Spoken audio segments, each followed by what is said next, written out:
Me llamo Ember Mitchell y a mis 29 años pensaba que entendía lo que significaba la decepción familiar. Ser excluida de la Navidad fue doloroso.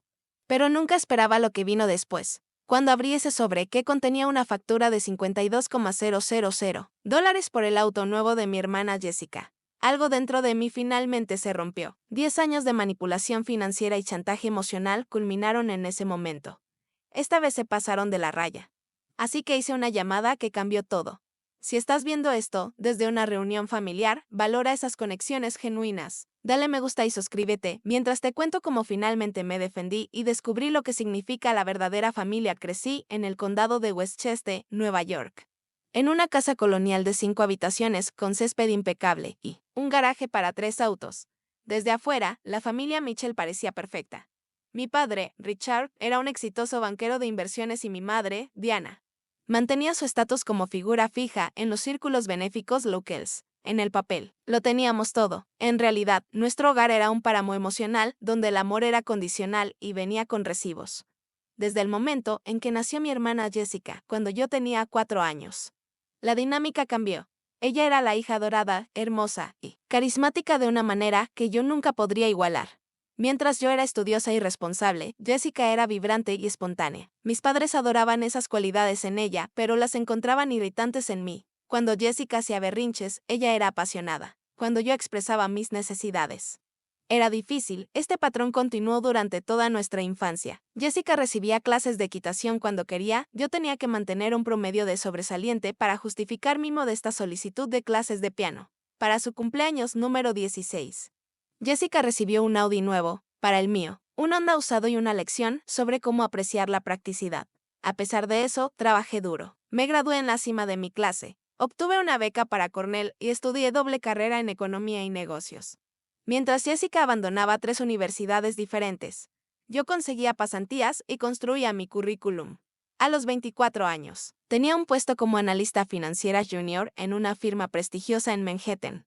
A los 27, tenía mi propio departamento. Un 401k saludable y era completamente independiente. Mi independencia tuvo un precio. Cada reunión familiar era una oportunidad para comentarios sutiles sobre cómo estaba demasiado enfocada en mi carrera o era materialista. La ironía no se me escapaba. Mis padres, que medían el éxito en autos de lujo y membresías en clubes de campo, criticaban mi ambición mientras la explotaban simultáneamente. La explotación comenzó pequeña. ¿Podría ayudar a Jessica con la renta este mes? ¿Podría prestarle dinero a papá para un negocio hasta que reciba su próxima comisión? ¿Podría contribuir a la gala benéfica de mamá, ya que me estaba yendo tan bien? Cada petición venía envuelta en la promesa de unidad familiar y pertenencia. Cada vez que accedía, las peticiones crecían. Hace 3 años pagué la deuda de la tarjeta de crédito de Jessica, $12,000, después de que ella prometiera llorando ser más responsable. 6 meses después, la volvió a maximizar en unas vacaciones de lujo en Bali. Cuando expresé mi frustración, mi madre me apartó y me explicó que Jessica simplemente vive la vida de otra manera y me recordó lo afortunada que era por tener estabilidad financiera. El año pasado pagué el impuesto a la propiedad de mis padres cuando dijeron que estaban un poco cortos, a pesar de haber comprado una casa de vacaciones en los Hamptons. Ese mismo mes, cuando cuestioné esto, mi padre me recordó que habían sacrificado todo por mi educación, olvidando convenientemente mis becas y préstamos estudiantiles que recién había terminado de pagar. A pesar de estos incidentes, todavía anhelaba su aprobación. El pasado octubre hice otro intento para reparar nuestra relación. Propuse un fin de semana familiar en Manhattan, invitación mía. Reservé una suite en un hotel boutique. Conseguí entradas para un espectáculo de Broadway que Jessica había mencionado que quería ver, y hice reservaciones en un restaurante exclusivo. El fin de semana fue bastante agradable, aunque mi madre pasó la mayor parte del tiempo criticando el tamaño y la ubicación de mi departamento. Mientras Jessica monopolizaba las conversaciones con historias dramáticas sobre sus últimos dramas amorosos. Después de ese fin de semana, las tensiones con Jessica aumentaron aún más. Empezó a llamarme al trabajo con emergencias financieras y a enviarme mensajes pasivo-agresivos cuando no podía responder de inmediato. Mientras tanto, mis padres intensificaron sus comparaciones nada sutiles, siempre presentando la irresponsabilidad financiera de Jessica como vivir la vida al máximo, mientras que mi estabilidad era, de alguna manera, un defecto de carácter. A medida que noviembre daba paso a diciembre, me encontraba a la vez temiendo y anhelando la temporada navideña. A pesar de todo, ya había comprado regalos pensados para todos y me preparaba mentalmente para la familiar danza de buscar aprobación mientras establecía límites. No tenía idea de que esta Navidad sería diferente, de la forma más dolorosa posible. La realización llegó el 15 de diciembre. Un miércoles común que se convirtió en todo menos eso. Durante mi descanso para almorzar, estaba navegando por Instagram cuando lo vi, la publicación de mi primo Taylor que mostraba a toda mi familia reunida alrededor del árbol de Navidad en la casa de mis padres. Primera Navidad familiar Mitchell, tan bendecidos de tener a todos juntos. Decía el pie de foto. Todos menos yo, miré mi teléfono tratando de procesar lo que veía. Ahí estaba mi padre trinchantando un pavo, mi madre acomodando regalos. Jessica riendo con nuestras tías, tíos, primos, abuelos, incluso parientes lejanos. Apenas reconocía a todos. La celebración aparentemente había ocurrido el fin de semana anterior y ni siquiera había recibido un mensaje. Con las manos temblorosas, llamé a mi madre. Ella contestó en el cuarto timbrazo, con voz artificialmente alegre. Oh, Ember, ¿cómo estás, cariño? Mamá, ¿por qué no me invitaron a la Navidad familiar el fin de semana pasado? Pregunté tratando de mantener la voz firme. Un silencio. Oh, bueno, fue muy de último momento. Querida, sabíamos que siempre estás tan ocupada con el trabajo y Jessica dijo que le habías contado que tenías planes. Le dije a Jessica que eso no era cierto. Mi madre suspiró dramáticamente. Ember, por favor, no empieces. Fue solo una reunión casual. Nada formal. Ya sabes cómo se pone Jessica cuando siente que la opacas. Está pasando por un momento difícil ahora y no queríamos crear tensiones. ¿Lo entiendes, cariño? Siempre ha sido la fuerte, ser la fuerte era un código para la que podíamos descartar sin consecuencias, antes de que pudiera responder. Agregó que me verían el día de Navidad para la verdadera celebración. La invitación sonaba como una idea de último minuto, un hueso lanzado para apaciguarme. Más tarde esa noche, Jessica me envió una serie de mensajes. Siento que te perdiste la fiesta, fue muy divertida. Mamá dijo que estabas ocupada de todos modos. Por cierto, ¿me ayudas a elegir el regalo de mamá? Estoy pensando en joyas, pero necesito tu opinión, jeje. No hubo reconocimiento de la exclusión. Ni una disculpa sincera, solo otra solicitud de dinero disfrazada de vínculo entre hermanas. Esa noche me quedé despierta, repasando años de incidentes similares. Las vacaciones familiares en Cancún que descubrí por fotos en Facebook. La cena de graduación en la que todos llegaron 3 horas tarde porque Jessica tuvo un pequeño accidente que requirió atención familiar inmediata. La celebración de mi ascenso que se cortó cuando Jessica llamó llorando por una ruptura. A la mañana siguiente, tomé una decisión. Le escribí a mi madre que no me uniría a ellos para el día de Navidad. Después de todo, tenía otros planes. ¿Qué planes podrían ser más importantes que la familia? Ella respondió de inmediato. Familia, la palabra se había vuelto tan vacía que no respondí. En cambio, llamé a mi amiga Lía, que me había estado invitando a unirme a las celebraciones navideñas de su familia durante años. A diferencia de mi familia biológica. Los padres de Lía siempre me habían tratado con calidez genuina cuando los visitaba. Hacían preguntas sobre mi trabajo y realmente escuchaban las respuestas. Recordaban detalles de mi vida sin llevar la cuenta de lo que podía hacer por ellos. Claro que puedes venir, dijo Lía sin dudar. Mamá siempre pone un lugar para ti. De todos modos, tu familia somos nosotros. En verde, el contraste entre esa aceptación inmediata y la exclusión calculada de mi propia familia me hizo llorar en los días previos a la Navidad. Me entregué por completo a crear nuevas tradiciones. Ayudé a la familia de Lía a decorar el árbol. Horneé galletas con la receta de su abuela y envolví regalos pensados para personas que realmente valoraban mi presencia. Por primera vez en años, sentí el calor genuino que la temporada navideña debía traer. Mientras tanto, mi teléfono vibraba con mensajes cada vez más manipuladores de mi familia. Mi padre llamó para decir que estaba rompiendo el corazón de tu madre. Jessica alternaba entre mensajes culpabilizadores y demandas de consejos para comprar. Parientes, con los que casi no hablaba, durante el año de repente tenían opiniones sobre mi decisión egoísta. El único mensaje, que no se sentía tóxico, vino de mi tía Patricia, la hermana de mi padre, que siempre había sido una especie de outsider. Escuché que no vendrás para Navidad, dijo cuando respondí su llamada. Chica lista. Quería decirte que la reunión casual se planeó hace 3 meses. Vi las invitaciones cuando estuve en la casa de tus padres en septiembre. La confirmación de su exclusión deliberada dolió, pero también me dio claridad. Patricia siguió con algunos chismes familiares que hicieron que el momento pareciera sospechoso. Jessica destrozó su auto el mes pasado, ¿sabes? Lo llevó directo a una zanja, después de una de sus noches afuera. Tus padres han estado buscando cómo conseguirle un reemplazo sin tocar el fondo para la renovación en los Hamptons. Le agradecí a mi tía por su honestidad y traté de apartar esa información de mi mente. Estaba decidida a disfrutar una Navidad tranquila con gente que realmente quería que yo estuviera allí. El día de Navidad con la familia de Lía fue todo lo que no sabía que necesitaba.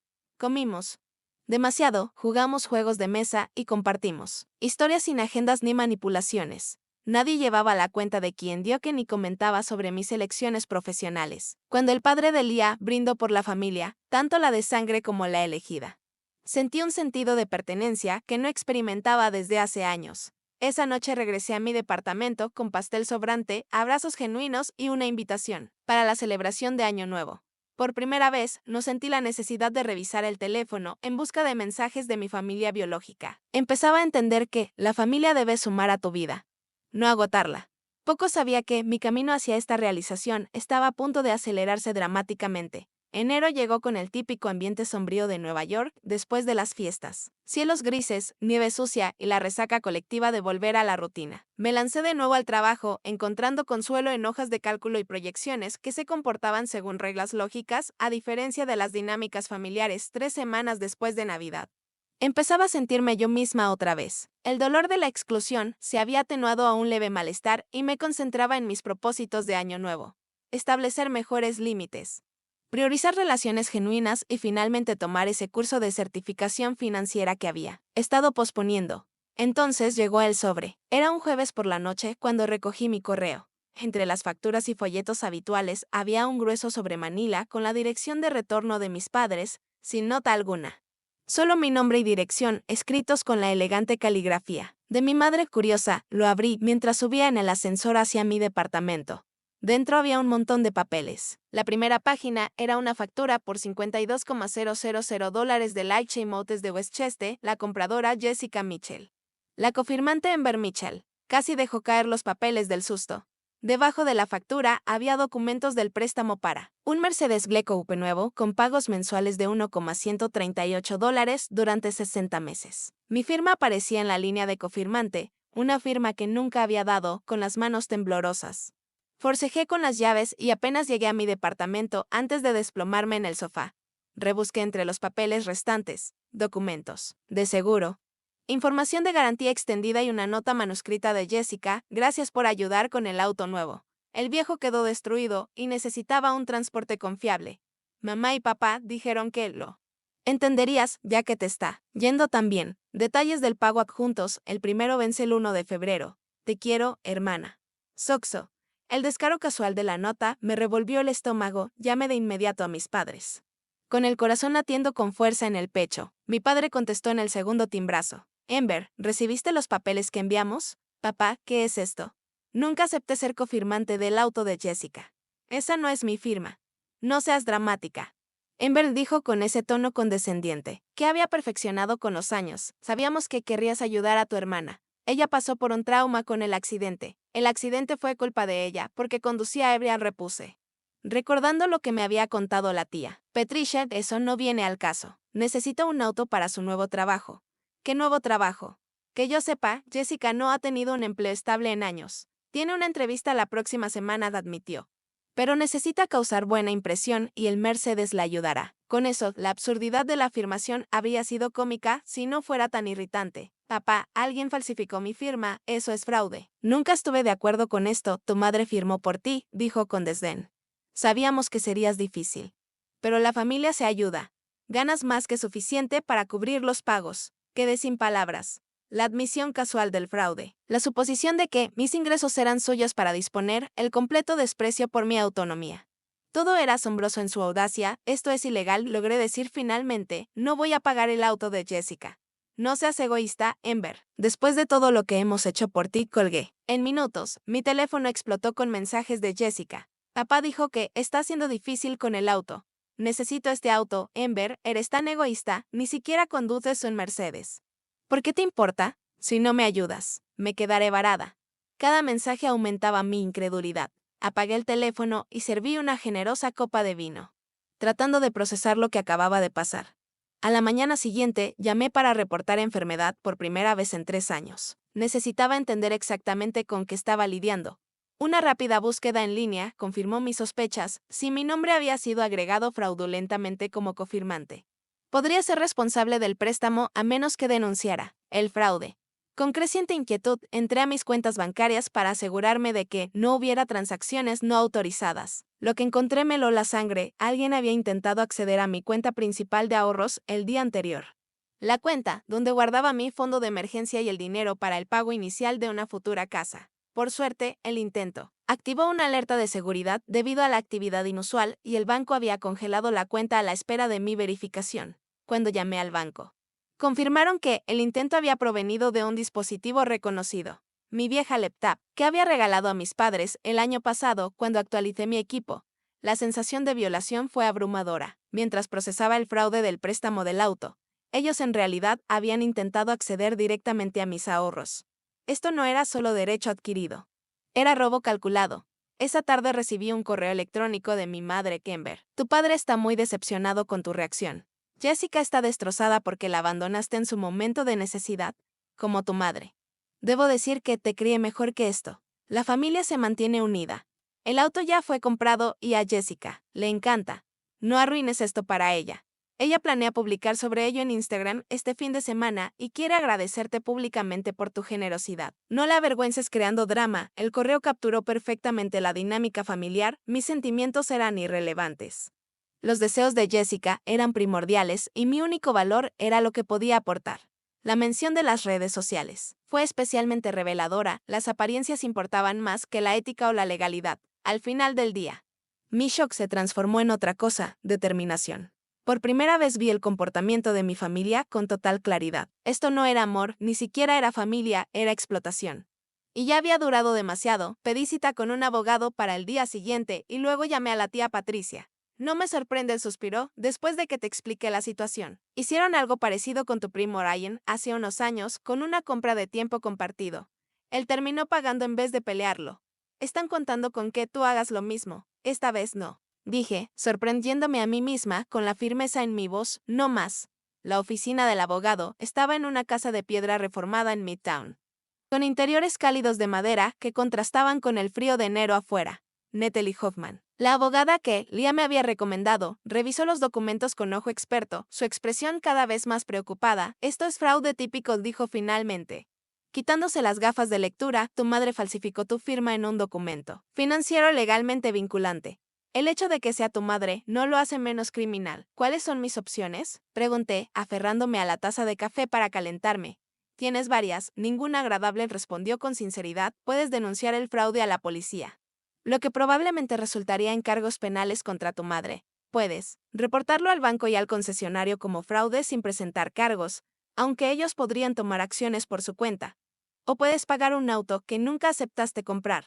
Dicho tan crudamente, la elección parecía obvia, pero décadas de condicionamiento me hicieron dudar. Si denuncio el fraude, ¿qué pasa con el auto? Lo más probable es que lo retiren, a menos que tu hermano o tus padres puedan calificar para el préstamo sin ti. Por lo que me cuentas de sus hábitos financieros, eso parece improbable, sentí, procesando la información y mi relación con mi familia. Natalie me miró con simpatía. No puedo aconsejarte sobre ese aspecto. Pero pregúntate qué tipo de relación tienes actualmente con personas que cometerían fraude contra ti. Era una pregunta justa y que me atormentaba mientras salía de su oficina con una estrategia legal clara, pero con un torbellino emocional. Cuando volví a encender mi teléfono, tenía 17 llamadas perdidas y 36 mensajes de texto. Mi padre había escalado amenazas: si persistes con esta tontería del fraude, considérate cortada de esta familia para siempre. Tu madre está desconsolada por tu ingratitud. Jessica alternaba entre ira y manipulación. Ya les mostré a todos mi auto nuevo. ¿Cómo pudiste hacerme esto? Te hablé de la entrevista de trabajo. Necesito causar buena impresión. ¿Recuerdas cuando te cubrí cuando chocaste el bote de papá? Me lo debes. Nunca había chocado el bote de nuestro padre. El apalancamiento inventado era casi impresionante en su desesperación. Incluso familiares lejanos fueron reclutados. Primos con los que hablaba, quizá una vez al año, me enviaban mensajes sobre la lealtad familiar y ayudar a los necesitados. El tío Robert, hermano de mi padre y socio en el negocio, llamó para recordarme que los conflictos familiares deben quedarse en privado y sugirió que estaba siendo demasiado legalista por un simple malentendido. La campaña de presión coordinada solo fortaleció mi determinación. Reenvié todo a Natalie, y seguí su consejo de documentar todas las comunicaciones mientras limitaba mis respuestas. Esa noche, mi jefa Sandra llamó. Había regresado al trabajo, pero estaba distraída. Mi habitual precisión notablemente ausente en Amber, todo está bien. La presentación para Wellington pareció un poco fuera de lugar hoy. Y eso no es propio de ti, vacilé. Luego decidí ser honesta. Estoy lidiando con una situación familiar. Mis padres falsificaron mi firma en un préstamo para el auto de mi hermana. Estoy trabajando con una abogada para resolverlo. El silencio del otro lado duró varios segundos. Entiendo, dijo finalmente Sandra, eso es importante. ¿Necesitas tiempo libre? No respondí rápido. El trabajo en realidad me ayuda a mantenerme centrada, pero podría necesitar un horario flexible para algunas citas legales. Por supuesto, Amber, no dejes que nadie se aproveche de ti, ni la familia ni nadie más. Aprendí esa lección por las malas. El apoyo inesperado de mi jefa contrastaba fuertemente con el comportamiento de mi familia. Reforzó lo que poco a poco estaba entendiendo: el respeto no se determina por lazos de sangre. 2 días después, descubrí que alguien había intentado acceder a mis cuentas de inversión. El intento falló por la autenticación de 2 factores, pero el patrón era claro. Inmediatamente cambié todas mis contraseñas y preguntas de seguridad, eliminando cualquier información que mi familia pudiera conocer. Entonces, llamó mi madre, Amber. Elizabeth. Mitchell empezó usando mi nombre completo. Como siempre hacía al imponer culpa, necesitamos hablar de esta situación del auto como adultos. Tu padre y yo organizamos una cena mañana por la noche. Jessica estará ahí. Te esperamos a las 7. No fue una invitación, fue una orden. En el pasado, habría cumplido de inmediato. Ansiosa por cualquier oportunidad de ganar su aprobación. Esta vez acepté por razones completamente distintas. Necesitaba establecer límites cara a cara. A la noche siguiente, llegué a la casa de mis padres exactamente a la hora acordada. La familiar casa colonial lucía igual que siempre, perfectamente mantenida. Impresionantemente imponente y totalmente fría. Por la ventana del frente pude ver el Mercedes nuevo de Jessica estacionado en la entrada, mientras los vehículos de mis padres estaban guardados en el garaje. Mi madre abrió la puerta con un beso en el aire que no llegó a mi mejilla. Finalmente lista para ser razonable, preguntó, llevándome al comedor donde esperaban mi padre y Jessica. Jessica revisaba su teléfono, apenas levantando la mirada cuando entré. Mi padre estaba junto a la chimenea con un vaso de whisky en la mano. Su expresión una mezcla ensayada de decepción y autoridad. Siéntate, Amber dijo, señalando la silla frente a Jessica. Tu madre preparó tu comida favorita. Hablemos con calma. Mi comida favorita era en realidad la preferencia de Jessica. Desde niña no me gustaba el stroganoff de res. Un detalle que nunca se habían molestado en recordar. Antes de comenzar, continuó mi padre, mientras mi madre servía la comida, quiero expresar nuestra decepción por cómo has manejado esta situación con un abogado y amenazas de cargos por fraude. Así no funciona nuestra familia. ¿Cómo funciona entonces? Pregunté en voz baja, falsificando firmas. Intentando vaciar mis cuentas de ahorro, excluyéndome de reuniones familiares y luego esperando que financie el estilo de vida de Jessica. Jessica dejó caer el tenedor con fuerza. Dios mío, ¿aún te quejas de la Navidad? Fue solo una reunión pequeña, era toda nuestra familia extendida, Jessica, todos menos yo, repliqué, porque eres tan crítica que haces sentir incómodos a todos con tu trabajo perfecto. Tu departamento perfecto y tu constante crítica a mis decisiones. Mi madre puso una mano en el brazo de Jessica. Amber, sabes que tu hermana es sensible. Siempre has estado celosa de ella, y francamente, eso no le queda bien a una mujer de tu edad. El guión familiar se desarrollaba exactamente como esperaba. Jessica, la víctima. Amber, la villana. La realidad, irrelevante. No voy a pagar el auto, dije firmemente. Lo que hicieron fue ilegal. He congelado todas mis cuentas a las que podrían tener acceso y he documentado los intentos de fraude. El rostro de mi padre se ensombreció. Después de todo lo que hemos hecho por ti, ¿qué exactamente han hecho por mí? Interrumpí, sorprendiendo incluso a mí misma. Trabajé para mis becas, pagué mis préstamos estudiantiles, construí mi carrera con trabajo duro y disciplina. Mientras tanto, ustedes han apoyado a Jessica en múltiples fracasos académicos. La han rescatado de deudas de tarjetas de crédito y ahora cometieron fraude para comprarle un auto de lujo que no puede pagar. Te criamos, le exclamó mi madre. Te dimos hogar y oportunidades educativas, eso es literalmente el mínimo legal que se espera de la paternidad, contrarresté, y me han estado haciendo pagar por ello desde entonces. Como si debiera estar eternamente agradecida por responsabilidades parentales básicas. Jessica, siempre rápida para escalar, se levantó tan abruptamente que su silla se volcó. ¿Crees que eres mejor que todos? Noticia para ti, Amber, a nadie le gustas, ni siquiera a tu novio, que te dejó por ser fría y calculadora. Mi exnovio en realidad se había ido porque estaba engañándome con Jessica. Un dato que ellos desconocían, pero yo sí, la crueldad casual. Era reveladora. Estas personas no solo se aprovechaban de mí financieramente. Me despreciaban activamente mientras esperaban que financiara su estilo de vida. Si no pagas este auto, dijo mi padre con voz peligrosamente baja, ya no eres parte de esta familia. No más fiestas, no herencia, ninguna conexión con el nombre Michelle, la amenaza que antes me habría devastado. Ahora se sentía casi liberadora. ¿Me están pidiendo elegir entre $52,000 por un auto? Nunca acepté comprar un auto, y mucho menos con una familia que comete fraude contra mí, intenta robarme y me trata con un desprecio constante. Me puse de pie, dejando la servilleta colocada cuidadosamente junto a mi plato intacto. Eso no, es en realidad una decisión difícil. Mientras me dirigía hacia la puerta, mi madre me llamó. Jessica necesita ese auto. ¿Qué se supone que debe hacer? Me giré una última vez, como siempre hacía cuando necesitaba transporte, comprar un auto que pueda pagar. El camino a casa fue un borrón, con adrenalina recorriendo mis venas. Finalmente había dicho cosas que había estado reprimiendo durante años. El alivio era palpable, pero también lo era el dolor. Acababa de perder a mi familia. O quizás reconocía una pérdida que había ocurrido hace mucho tiempo. Las secuelas de esa cena familiar trajeron una claridad inesperada. En lugar de la culpa aplastante que esperaba, me sentí más ligera, como si hubiera dejado caer una carga que llevaba décadas cargando. Sin embargo, momentos de duda se colaban. ¿Estaba exagerando? ¿Era la lealtad familiar más importante que el respeto propio?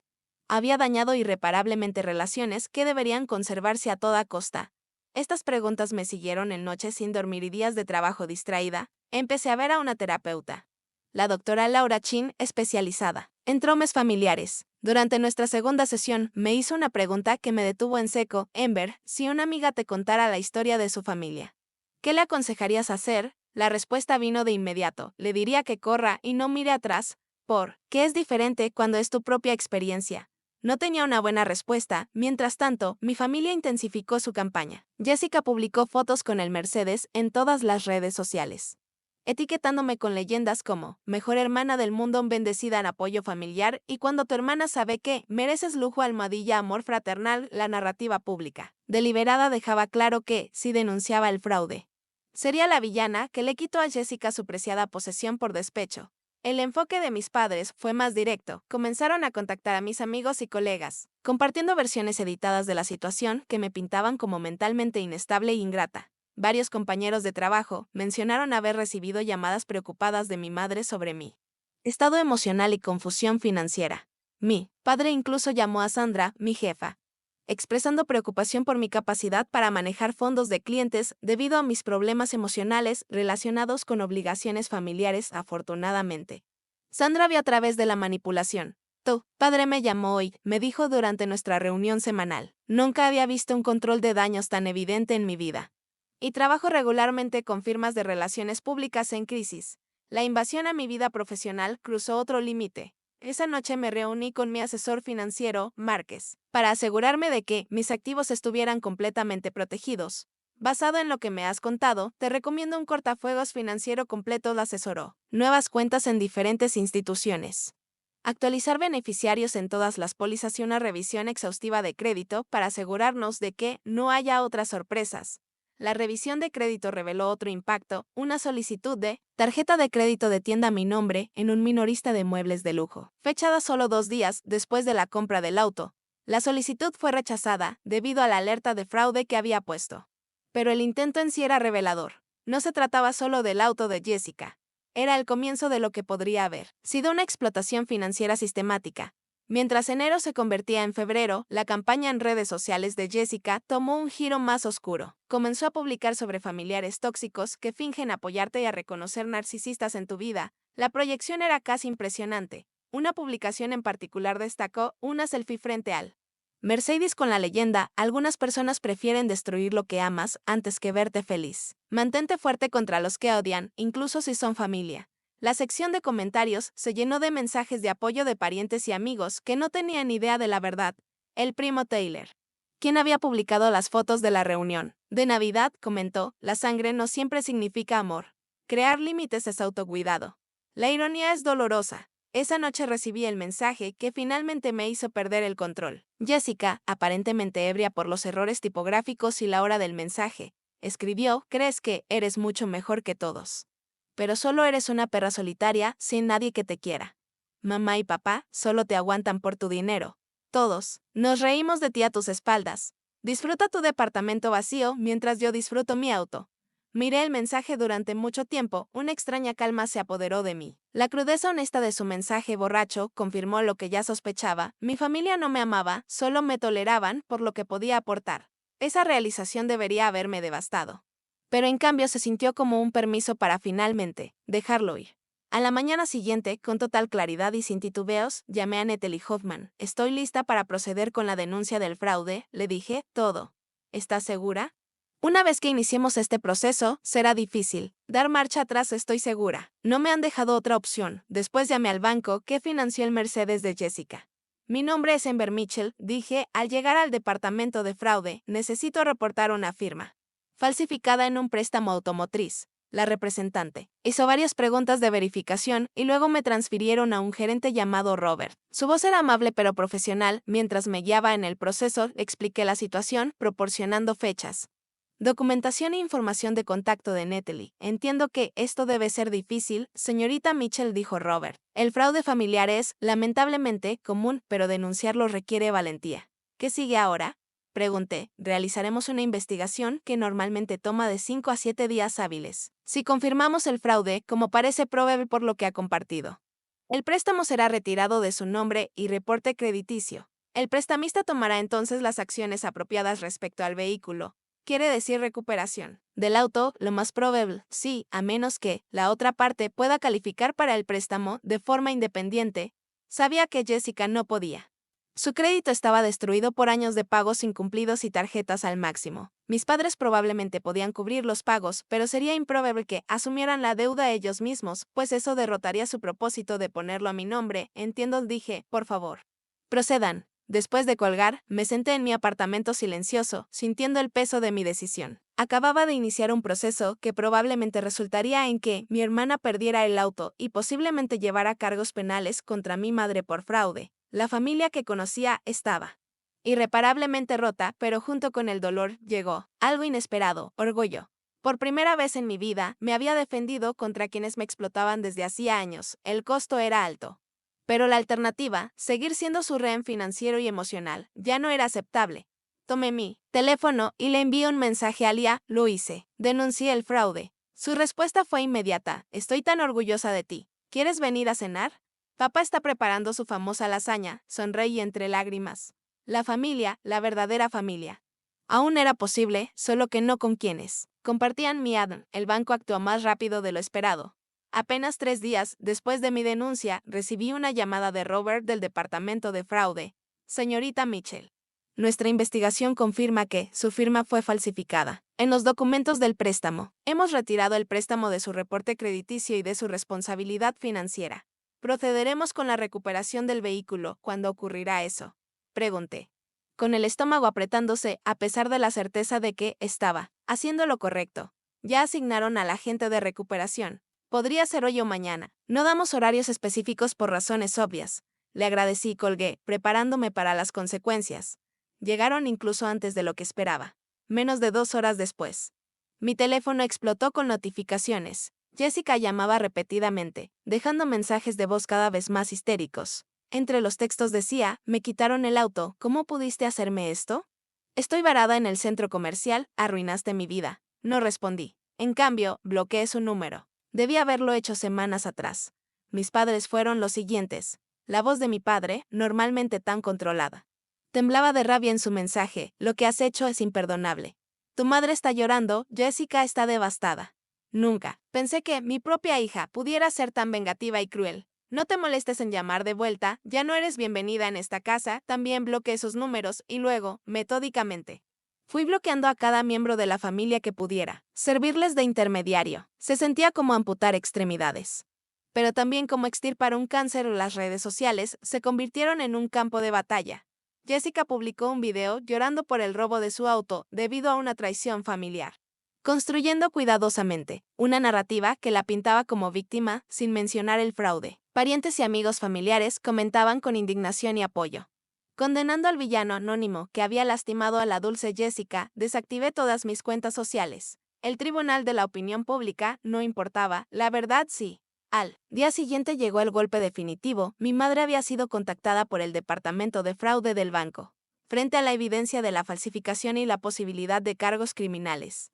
Estaba en apuros. Su abogado llamó a Natalie, ofreciendo vagas propuestas de reconciliación familiar y restitución financiera si retiraba mi denuncia por fraude. Están asustados, me dijo Natalie. El banco tiene evidencia clara de falsificación.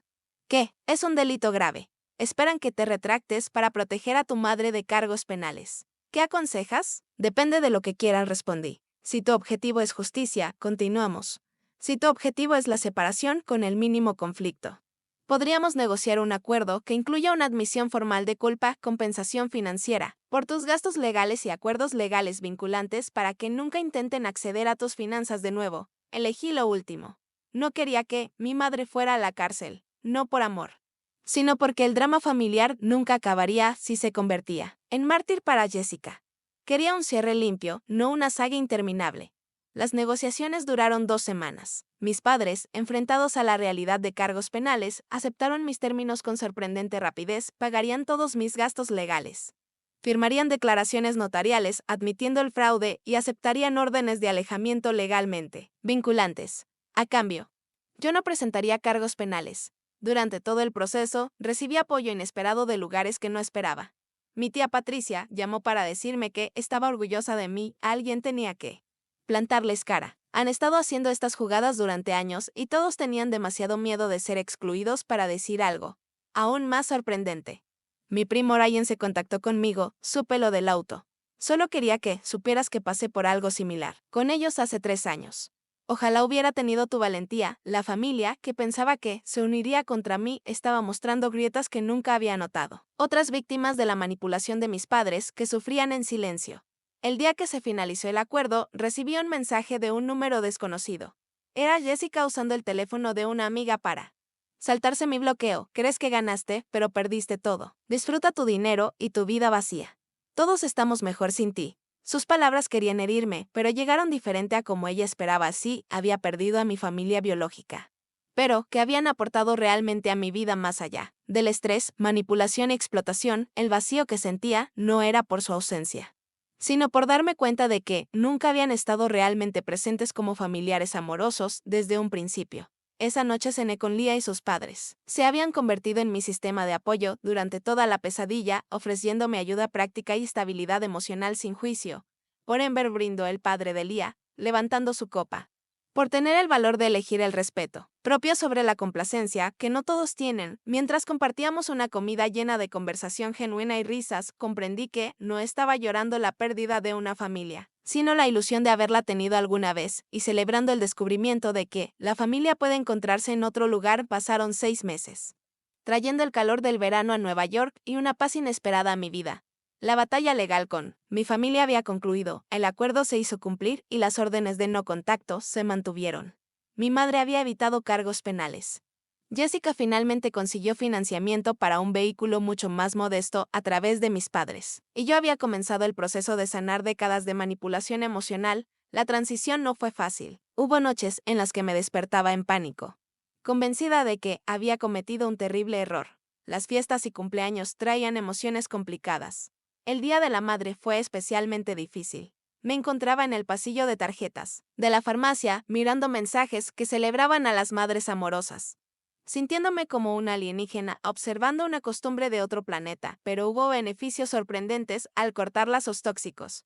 Mi desempeño laboral mejoró dramáticamente cuando dejé de estar constantemente gestionando crisis familiares. Recibí un ascenso sustancial y un bono que invertí en lugar de desviar a emergencias familiares. Mi departamento, antes criticado por mi madre como deprimente y pequeño, se convirtió en un santuario pacífico, decorado exactamente a mi gusto. Lo más importante fue que descubrí lo que se siente una relación genuina, sin el agotamiento constante de mi familia biológica. Tenía energía emocional para invertir en amistades que se habían marchitado bajo la presión. Me uní a un club de lectura. Empecé a hacer excursiones de fin de semana con un grupo del trabajo e incluso comencé a salir nuevamente, esta vez con expectativas y límites más saludables. La terapia con la doctora Chen continuó semanalmente y luego quincenalmente, mientras desarrollaba mecanismos de afrontamiento más fuertes. El trauma familiar no desaparece de la noche a la mañana, me recordó. La sanación no es lineal, habrá retrocesos y días difíciles. El objetivo no es nunca sentir dolor por tu familia, sino procesar ese dolor de maneras que no descarrilen tu vida. Un aspecto inesperado de la recuperación fue aprender a reconocer y corregir los patrones de pensamiento distorsionados que mi familia había inculcado. Ya no sentía culpa por establecer límites, dejé de disculparme por mi éxito. Reconocí que la generosidad no debe requerir sacrificio propio y que el amor no debe venir con facturas. En julio recibí un correo de la tía Patricia. Ella y el tío Steven celebraban su 40 aniversario con una pequeña reunión en su casa del lago y querían que asistiera. Sin drama, sin manipulación. Solo buena comida y mejor compañía, prometió, y absolutamente ningún otro Mitchell. Invitado acepté, curiosa pero cautelosa. El fin de semana fue una revelación. La tía Patricia siempre había sido la rebelde de la familia, manteniendo distancia de los valores materialistas de mis padres mientras participaba en las reuniones obligatorias. Lejos de su influencia, era vibrante, divertida y sorprendentemente perspicaz. Tu madre siempre fue así, me dijo mientras estábamos sentadas en el muelle viendo el atardecer. Incluso de adolescente, medía todo en términos de lo que podía obtener de las personas. Tu padre era su pareja perfecta, igual de transaccional, igual de consciente del estatus cuando naciste. Esperaba que, de alguna manera, escaparas de su influencia. Lo hice, respondí, solo que me tomó 29 años. Me apretó la mano. Mejor tarde que nunca. La reconciliación más inesperada llegó en agosto. Mi primo Taylor, quien había publicado las fotos de Navidad que revelaron mi exclusión, me contactó por correo electrónico, a diferencia del resto de la familia. Su mensaje contenía una disculpa genuina. He estado pensando en lo que pasó en Navidad y todo lo que ha ocurrido desde entonces, describió. No entendía toda la situación entonces, pero he visto cómo la tía Diana y el tío Richard han estado reescribiendo la historia y eso me abrió los ojos a patrones que nunca había notado. Siento haber participado en hacerte daño. Si estás abierta a ello, me gustaría reconectar, bajo tus términos, sin presiones. Nos reunimos para tomar un café en un lugar neutral. La conversación fue incómoda al principio, pero poco a poco se fue calentando mientras compartíamos nuestras respectivas experiencias con la dinámica familiar. Taylor reveló que desde mi partida, Jessica se había vuelto cada vez más exigente y mis padres más abiertamente manipuladores con otros miembros de la familia. Es como si necesitaran a alguien a quien usarlo, observó. Cuando te fuiste, simplemente redirigieron sus ataques a otros blancos. Sentí una punzada de culpa, rápidamente seguida de claridad. No era mi responsabilidad proteger a otros del comportamiento de mis padres. Cada persona debía reconocer el patrón y tomar sus propias decisiones. Taylor y yo acordamos avanzar, con cautela, en la reconstrucción de nuestra relación, sin chismes familiares, sin presiones para asistir a eventos donde mis padres estuvieran presentes. Solo encuentros ocasionales entre dos adultos con historia compartida. Para el otoño, había establecido una nueva normalidad. Mis finanzas estaban completamente seguras, mi carrera prosperaba y mi círculo social consistía en personas que me valoraban por quien soy, no por lo que podía aportar. Aún tenía momentos de tristeza por lo que mi relación familiar podría haber sido, pero ya no dominaban mi paisaje emocional. En octubre, exactamente un año después de mi fallido intento de reparar los lazos familiares con el fin de semana en Manhattan, recibí un mensaje de Jessica. A pesar de la orden de no contacto, había encontrado la forma de comunicarse conmigo a través del teléfono de una colega de trabajo. Odio lo que hiciste, pero ahora lo entiendo, describió. Papá y mamá me han puesto a cargo del día de acción de gracias y esperan que pague todo. Cuando dije que no podía, papá sugirió que pidiera prestado de mi 400 unca. Recordé lo que dijiste sobre comprar cosas que realmente puedo pagar. Tenías razón. No respondas a esto, negaré. Todos si se enteran de que te contacté. Solo quería que lo supieras. No respondí, pero guardé el mensaje. No era una disculpa, pero sí un reconocimiento. Jessica empezaba a ver el patrón, aunque si lo rompería o no, seguía siendo su decisión mientras se acercaba la temporada navideña. De nuevo me encontré reflexionando sobre todo lo que había aprendido. La factura del auto, que alguna vez pareció la peor crisis de mi vida, en realidad fue un regalo, el empujón final que necesitaba para reconocer y escapar de toda una vida de explotación disfrazada de amor familiar. Había aprendido que la familia no se define por el ADN, sino por el respeto mutuo, el apoyo genuino, y un amor que no viene con condiciones ni recibos. Descubrí que establecer límites no es egoísta, es esencial para relaciones saludables. Y, lo más importante, Entendí que alejarse de conexiones tóxicas no es un fracaso. A veces es la forma más valiente de respeto propio. Esta Navidad sería diferente. Acepté la invitación de Lía para unirme a su familia en su cabaña en Vermont. Tenía una nueva tradición, ser voluntaria. En un refugio local, la víspera de Navidad tenía planes para Año Nuevo con colegas que se habían convertido en amigos. Mi vida no estaba vacía sin mi familia biológica. Era más plena, más sana e infinitamente más pacífica. El camino no había sido fácil y no estaba completamente terminado. Siempre llevaría las cicatrices de mi crianza, los susurros de la duda. La culpa reflexiva, pero había aprendido a reconocer esos pensamientos como ecos, no como verdad. Había descubierto que la familia es algo que puedes elegir y que el amor es algo que nunca deberías tener que comprar. Si estás viendo esto y algo en mi historia resuena contigo, por favor recuerda que mereces relaciones que sumen a tu vida y no que la drenen. Establecer límites no es egoísta, es necesario. Y a veces las decisiones más difíciles conducen a los resultados más pacíficos. Me encantaría escuchar tus pensamientos en los comentarios. ¿Alguna vez tuviste que tomar una decisión difícil por tu bienestar? ¿Qué te ayudó a superarlo? No olvides darle like a este video si te habló. Suscribirte para más historias de resiliencia y compartirlo con alguien que necesite escuchar, que está bien elegirse a sí mismo a veces. Gracias por escuchar mi camino y recuerda, la familia real apoya tu crecimiento, no tu cuenta bancaria.